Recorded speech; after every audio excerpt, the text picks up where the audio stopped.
ଖ୍ରୀଷ୍ଟ ଜ୍ୟୋତି ପ୍ରଜ୍ୱଳିତ ଅନ୍ଧକାର ହେଲା ଲୁପ୍ତ ଖ୍ରୀଷ୍ଟ ଜ୍ୟୋତି ପ୍ରଜ୍ୱଳିତ ଅନ୍ଧକାର ହେଲା ଲୁପ୍ତ ପ୍ରତିଟି ଅନ୍ତର ଆଲୋକିତ କରେ ଯେଉଁ ଜ୍ୟୋତି ପ୍ରତି ଜୀବନର ପଥ ପ୍ରଦର୍ଶକ ସେଇ ଜ୍ୟୋତି ସେ ଯେ ସାରା ଜଗତର ଜ୍ୟୋତି ଖ୍ରୀଷ୍ଟ ଜ୍ୟୋତି ସେହି ସତ୍ୟ ଜ୍ୟୋତି सत्य ज्योति सत्य ज्योति सत्य ज्योति सत्य ज्योति। नमस्कार, आरंभ करुछु साप्ताहिक ओडिया बेतार कार्यक्रम सत्य ज्योति। प्रिय श्रोता बंधु, ईश्वरों उद्योगी हो काम करने एक उत्तम विषय, किंतु यही उद्योग बेले बेले पिलामानकु भूल सिद्धांत नेबा को प्रवर्ताई थाए। आज युवा माने प्रभुंक पई कार्य करने को आगे आसी निजर कर्तव्य भूली जाउछंती। एहिपरि एक घटना घटीथिला सुनील बाबूंकर पुओ अनिल जीवन रे। से विषय जानिबाकु आसंतु जिबा सुनील बाबूंकर घरकु।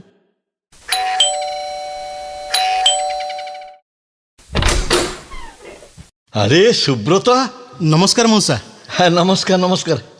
भितर को बस। अरे सुनलनी चारू चारू जाऊची अरे आस देखिब किए आसी आम अनुर सांग तुम बालेश्वर मौसा अनिल घरे नहीं कि? अरे सुब्बू तू केतेବେଳେ ଆସିଲୁ? प्रणाम मौसी। ହେଲା ହେଲା बाबा। आउ घरे समस्ते भल अछन तो? हाँ मौसी। आउ हठात केमती आसीगलु मो? हो बस बस मु तो पई जलखिया नहीं कि आछी। अरे नहीं मौसी मौसी। अरे तोर नाई शुणा को मौसी कौन अच्छी? बस बस। आ कौन सब खबर कर? बापा माँ समस्त कुशल तो? हाँ मौसा समस्ते भलरे अछंती। आपण माने तो अनेक दिन होला बालेश्वर आसी नाहंती। अरे काम रे व्यस्त रही आ कुआडे जाई होने। हाँ आउ तोर कोठी किछि चाकरी बाकरी हेलन ना नहीं? हाँ मौसा मु गोटे भल कंपनी चाकरी पाई जाई छी। सते जा हो भल हैला। आम अनुटार से दिगरे जमा चेष्टा नहीं। आउ तू हठात केम चली आसिलु? मु अनिल पाखु आसथिली मौसा। हाँ सी काई जाई धर्म प्रचार करने को? धर्म प्रचार बुझी पालिनी मौसा। अरे काम धंदा तो किसी नहीं, तेणु चर्च पाखे ठिया ही लोक को पत्रिका बांटुची। हेले ता मुंडरे भूत किए पुरिला? किए आउ पुरेब? गुड़ाए टोका सहित माति जाइछि। ताको कहली इंजीनियरिंग पास कलु एबे दौड़ा दौड़ी करी काम खोज। मते कहूँ एटा कौन गोटे काम नुहे? धर्म प्रचार करिया पुणी गोटे काम। एमिति कोन कहूछ? धर्म प्रचार करवा कौन खराब कथा? ने पु एतक खाइदे। केते बड़ो बालेश्वर बाहरथिबो भोक हबणी। मौसी एते गुडा। अरे खाई दे मो जुबा पिलाटा एते कौन कौन कहूछु? आउ केमती आड़े चली आसलु मो? शुणिलनी से चाकरी पाई गलानी कंपनी रे, बुझल सेही काम से आसथिबो। नाई मौसा मु आसथिली अनिल पाखु ताको बालेश्वर नहीं जीवा पई। बालेश्वर नहीं जीवु? किरे काहेकि? आम कंपनी 2-3टा पोस्ट खाली अछि। मु आम डायरेक्टर को अनिल विषय कही आ से राजी भी होइचंती। सतरे जा हो बुझल चारू, बंधु हम तो एमती। हाँ नहले आजिकल दुनिया रे किए क्या पचार कहल? हाँ पुओ तू ताको बुझे सुझे तो सांगे नहीं जा। काम लगिगले ये जो धर्मभूत ता मुंडे पशि ना सेटा चली जीवो। अरे अरे अरे पानी पिउछ कोन? सब तक खाइदे। नाई मौसी आउ खाई परिबिनी। अच्छा मते कहलो अनिल केतेबेले फेरिबो?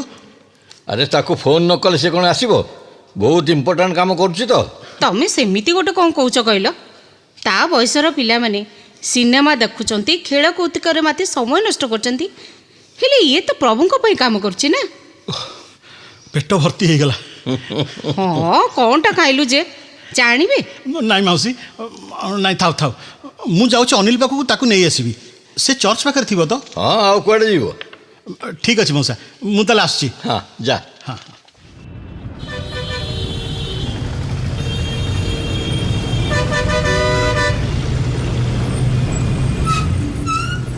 ଅନିଲ, ଏ ଅନିଲ, ଆରେ ଇଆଡ଼େ ଇଆଡ଼େ ଇଆଡ଼େ ନା। ଆରେ ସୁବ୍ରତ, ତୁ ଏଠି? ତୋ ମୁଣ୍ଡ ଖରାପ ହେଇଗଲାଣି କିରେ? ତୁ ଏସବୁ କ'ଣ କରୁଛୁ? ଦେଖିପାରୁନୁ କ'ଣ କରୁଛି? ଧର୍ମପତ୍ରିକା ବାଣ୍ଟୁଛି ପରା। ଆଜ୍ଞା ଆଜ୍ଞା ଆଜ୍ଞା ଟିକେ ଶୁଣନ୍ତୁ। କ'ଣ ମୋତେ କହୁଛ କି? କ'ଣ ହେଲା? ଏଇଟା ନିଅନ୍ତୁ, ପଢ଼ିବେ। ଏଇଟା କ'ଣ? କି ପତ୍ରିକା? ଏଥିରେ ପ୍ରଭୁ ଯୀଶୁଙ୍କ ବିଷୟରେ ଲେଖା ହେଇଛି। ଆପଣ ପ୍ରଭୁ ଯୀଶୁଙ୍କୁ ଜାଣନ୍ତି? ହଁ ହଁ, ମୁଁ ତାଙ୍କ କଥା ଶୁଣିଛି। ଥରେ ଟ୍ରେନ୍ରେ ଆସିଲା ବେଳେ ଜଣେ ମୋତେ କହୁଥିଲେ। ଏଥିରେ ତାଙ୍କ ବିଷୟରେ ଲେଖା ହେଇଛି କି? ହଁ ଆଜ୍ଞା, ଆପଣ ପଢ଼ୁନାହାନ୍ତି? ପଢ଼ିଲେ ଜାଣିବେ। ମୁଁ ଟିକେ ଯୀଶୁଙ୍କ ବିଷୟରେ ଅଧିକ ଜାଣିବାକୁ ଚାହୁଁଛି। ସେ କୁଆଡ଼େ ଆମ ପାପ ପାଇଁ କ୍ରୁଶରେ ପ୍ରାଣ ବଳି ଦେଇଥିଲେ। ଏଇଟା କ'ଣ ସତ୍ୟ? ଆପଣ ଗୋଟେ ଧର୍ମ ପୁସ୍ତକ ବାଇବଲ ନେଇ ପଢ଼ନ୍ତୁ, ସବୁ ଜାଣିପାରିବେ। ଆପଣଙ୍କ ପାଖେ ଅଛି? କେତେ ଟଙ୍କା? ମୋତେ ଗୋଟେ ଦିଅନ୍ତୁ ନା। ନାଇଁ ଆଜ୍ଞା, ଏବେ ମୋ ପାଖରେ ନାହିଁ। ଆପଣ ସେ ପତ୍ରିକାରେ, ଆପଣଙ୍କର ସେ ଯେଉଁ ପତ୍ରିକା, ସେଥିରେ ଆଡ୍ରେସ୍ ଦିଆହେଇଛି, ଫୋନ୍ ନମ୍ବର ବି ଅଛି। ଆପଣ ଯୋଗାଯୋଗ କଲେ ଆପଣଙ୍କ ପାଖକୁ ସେଇଟା ମାଗଣାରେ ପଠାଇ ଦିଆଯିବ। ସତରେ? ହଁ। ଅନେକ ଧନ୍ୟବାଦ। ମୁଁ ତେବେ ଆସୁଛି ଭାଇ, ନମସ୍କାର। ହଁ ନମସ୍କାର। ଦେଖିଲୁ, ଯୀଶୁଙ୍କୁ ଜାଣିବା ପାଇଁ ଲୋକମାନଙ୍କ ମନରେ କେତେ ଆଗ୍ରହ ଅଛି। ହଉ ହଉ, ବହୁତ ଧର୍ମ କଲୁ। ଏଥର ଘରକୁ ଚାଲ, ମଉସା ତତେ ଅପେକ୍ଷା କରିଛନ୍ତି। ଓ, ତାମାନେ ତୁ ଘର ହିଁ ଆସିଛୁ? ହଁ। ତୋ ଆଗମନର କାରଣ? ଚାଲୁ, ଚାଲ ଚାଲ, ମୁଁ ତତେ ବାଟରେ କହିବି। ଆଉ ଡେରି କରନି। ଆରେ ରହ, ଏମିତି ବ୍ୟସ୍ତ କାହିଁ ହେଉଛୁ? ବ ସାଇକେଲରେ ବ। ହଉ, ଯା ଯା ଯା।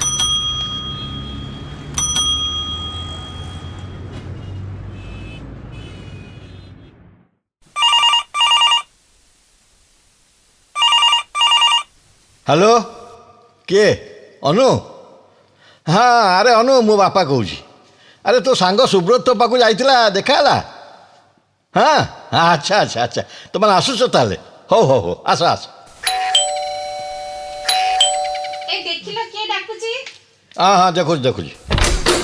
ନମସ୍କାର ସୁନିଲ ବାବୁ। ଆରେ ସାର୍, ନମସ୍କାର ନମସ୍କାର, ଆସନ୍ତୁ ଆସନ୍ତୁ, ବସନ୍ତୁ। ଆଉ ତମର ସବୁ କୁଶଳ ତ? ହଁ ସାର୍, ଆପଣ ଭଲ ଅଛନ୍ତି ତ? ହଁ, ମୁଁ ପ୍ରଭୁଙ୍କ ଦୟାରୁ ଖୁବ୍ ସୁସ୍ଥ ଅଛି। ଭାରି କ'ଣ ଜୋରରେ ମାଂସ ତରକାରୀ ବାସ୍ନା ଆସୁଛି। ଭଉଣୀ ରାନ୍ଧୁଛନ୍ତି ବୋଧେ? ହଁ ସାର୍, ପୁଅର ସାଙ୍ଗ ବାଲେଶ୍ୱର ଆସିଛି ଯେ, ସେଇଥିପାଇଁ ଟିକେ। ଆଚ୍ଛା ଆଚ୍ଛା ଆଚ୍ଛା। ହଁ, ଆପଣଙ୍କ ପୁଅ ଅନିଲ ବିଷୟରେ ଆମ ଚର୍ଚ୍ଚର ପାଷ୍ଟର କହୁଥିଲେ। ସେ ଖୁବ୍ କୁଆଡ଼େ ଉଦ୍ୟୋଗୀ ହେଇ ପ୍ରଭୁଙ୍କ ପାଇଁ କାମ କରୁଛି। ଭଲ ଭଲ ଭଲ ଭଲ, ଖୁବ୍ ଭଲ। ପ୍ରଭୁ ତାକୁ ବହୁତ ଆଶୀର୍ବାଦ କରିବେ। କ'ଣ ସାର୍ କହୁଛନ୍ତି? ଚାକିରି ବାକିରି ନ କରି ଖାଲି ପ୍ରଭୁଙ୍କ ପାଇଁ ଉଦ୍ୟୋଗୀ ହେଲେ ଲାଭ କ'ଣ କହିଲେ? ଏଥିପାଇଁ ମୁଁ ତାକୁ ଇଞ୍ଜିନିୟରିଂ ପଢ଼େଇଥିଲି। ସାର୍ ନମସ୍କାର। ଆରେ ନମସ୍କାର ନମସ୍କାର ଭଉଣୀ। ଖୁବ୍ ଜୋରରେ ମାଂସ ରନ୍ଧା ଚାଲିଛି ନାଇଁ? ବଡ଼ ଜୋରରେ ବାସ୍ନା ଆସୁଛି। ନାଇଁ ସାର୍, ଏଇ ନାଇଁ ନାଇଁ, ଜାଣିଛି ଜାଣିଛି ଜାଣିଛି, ପୁଅର ସାଙ୍ଗ ଆସିଛି ଆଉ ସେଇଥିପାଇଁ। ଆପଣ ବି ସାର୍ ଏଇଠି ଖାଇକି ଯିବେ? ନାଇଁ ନାଇଁ ନାଇଁ ନାଇଁ ନାଇଁ ଭଉଣୀ, ମୁଁ ଆସିଥିଲି ପ୍ରାର୍ଥନା କରିବାକୁ। ଆପଣ ଆସନ୍ତୁ, ପ୍ରାର୍ଥନା ସାରି ଦେଇକି ମୁଁ ଯିବି।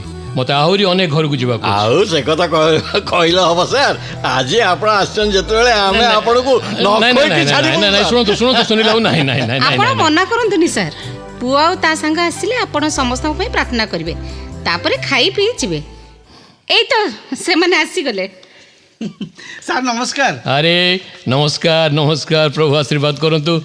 ସାର୍, ଇଏ ମୋ ସାଙ୍ଗ ସୁବ୍ରତ। ଆଚ୍ଛା ଆଚ୍ଛା, ବାଲେଶ୍ୱରରୁ ଆସିଛି, ଗୋଟେ IT କମ୍ପାନୀରେ ସର୍ଭିସ୍ କରୁଛି। ହଁ ନମସ୍କାର ସାର୍। ନମସ୍କାର ନମସ୍କାର ବାବୁ, ଦୁହେଁ ପିଲାଦିନର ସାଙ୍ଗ ନାଇଁ? ହଁ, ଭଲ ଭଲ ଭଲ ଭଲ। ବାପା, ସୁବ୍ରତ କ'ଣ ଆସିଛି ମୋତେ ବାଲେଶ୍ୱର ନେବା ପାଇଁ? ଆଉ ତମେ ବି କୁଆଡ଼େ ସେଥିରେ ରାଜି ହେଇଛ?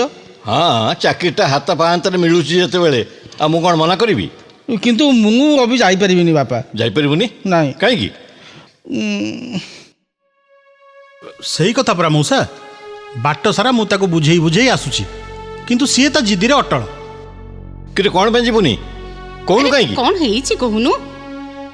ଆସନ୍ତା 15 ତାରିଖରେ ଆମ ଚର୍ଚ୍ଚରେ ରିଟ୍ରିଟ୍ ଅଛି। ସେଠି ମୋତେ ବହୁତ କାମ ଦିଆଯାଇଛି, ଆଉ ମୁଁ ବି କଥା ଦେଇସାରିଛି ଯେ ସେଠି ମୁଁ ରହିବି। ତେଣୁ ରିଟ୍ରିଟ୍ ନ ସରିବା ପର୍ଯ୍ୟନ୍ତ ମୁଁ ଆଉ କୁଆଡ଼େ ଯାଇପାରିବିନି। ଆରେ ଚାକିରିଟା କ'ଣ ତୋ ପାଇଁ ଅପେକ୍ଷା କରି ରହିବ? କାଲି ସୁଦ୍ଧା ନ ଗଲେ ଅନ୍ୟ କାହାକୁ ସେମାନେ ରଖିଦେବେ। ମୁଁ ଡାଇରେକ୍ଟରଙ୍କୁ କଥା ଦେଇ ଆସିଛି। ଆରେ ରିଟ୍ରିଟ୍ଟା କ'ଣ ତୋ ପାଇଁ ବଡ଼ ହେଇଗଲା? ଚାକିରି ନୁହେଁ? ଶୁଣୁଛନ୍ତି ଶୁଣୁଛନ୍ତି ସାର୍, ୟା କଥାକୁ ଶୁଣୁଛନ୍ତି? ଆଜିକାଲି ଚାକିରି ମିଳୁନି, ଆଉ ୟାକୁ ଚାକିରି ମିଳିଲା ବେଳକୁ କହୁଛି କ'ଣ ନା ମୁଁ ରିଟ୍ରିଟ୍ କରିବି। ରିଟ୍ରିଟ୍ ରିଟ୍ରିଟ୍ ଆରେ ରିଟ୍ରିଟ୍ କ'ଣ ମିଳିବ ତୋତେ? ହଁ କହୁନୁ କ'ଣ ମିଳିବ ତୋତେ? ଆଶୀର୍ବାଦ, ଈଶ୍ୱରଙ୍କ ଆଶୀର୍ବାଦ। ଆଜି ଯେଉଁମାନେ ଯୀଶୁଙ୍କୁ ନ ଜାଣି ଅନ୍ଧକାରରେ ଅଛନ୍ତି ସେମାନଙ୍କୁ ଆଲୋକ ଦେଖାଇବାର ଆହ୍ୱାନ। ତୁ କ'ଣ ଏକା ଅଛୁ ଆଲୋକ ଦେଖାଇବା ପାଇଁ? ଏଇ ସାର୍ ତ ପୁଣି ସେବା କାର୍ଯ୍ୟ କରୁଛନ୍ତି, ସେ ସ୍କୁଲରେ ଶିକ୍ଷକତା କରୁଛନ୍ତି ନା ନାହିଁ? ସେ ଯାଉ, ରିଟ୍ରିଟ୍ ନ ସରିବା ପର୍ଯ୍ୟନ୍ତ ମୁଁ କୁଆଡ଼େ ଯିବି ନାହିଁ। ସେ ରିଟ୍ରିଟ୍ ଫିଟ୍ରିଟ୍ ସବୁ ବନ୍ଦ।